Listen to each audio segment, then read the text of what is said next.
হযরত আবু যর গিফারী রাদিয়াল্লাহু আনহু হতে বর্ণিত, তিনি বলেন, রাসূল সাল্লাল্লাহু আলাইহি ওয়াসাল্লাম ইরশাদ করেছেন, নিশ্চয়ই প্রত্যেক তাসবিহ তথা সুবহানাল্লাহ বলা একটি করে সদকা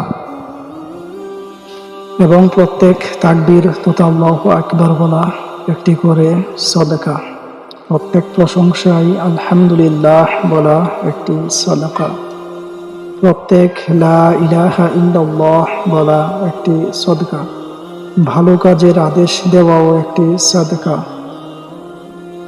মন্দ কাজ হতে নিষেধ করা একটি সদকা, এমনকি তোমাদের কারো স্ত্রী সহবাস করাও একটি সদকা। সাহাবীগণ বললেন, হে আল্লাহর রাসূল সাল্লাল্লাহু আলাইহি ওয়াসাল্লাম, আমাদের মধ্যে কেউ তার কামনা বাসনা চরিতার্থ করবে আর এতেই তার সওয়াব হবে? রাসূল সাল্লাল্লাহু আলাইহি ওয়াসাল্লাম বললেন, তোমাদের অভিমত কি? যদি সে হারাম স্থানে কাম চরিতার্থ করে, তাতে কি তার গুনাহ হতো না?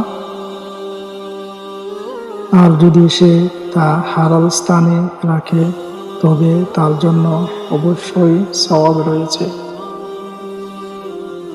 মুসলিম শরীফ, এই হাদিসটি রয়েছে মুসলিম শরীফে। সবাই আপনারা এটি শেয়ার করে দিয়েন এবং লাইক ফলো করেন।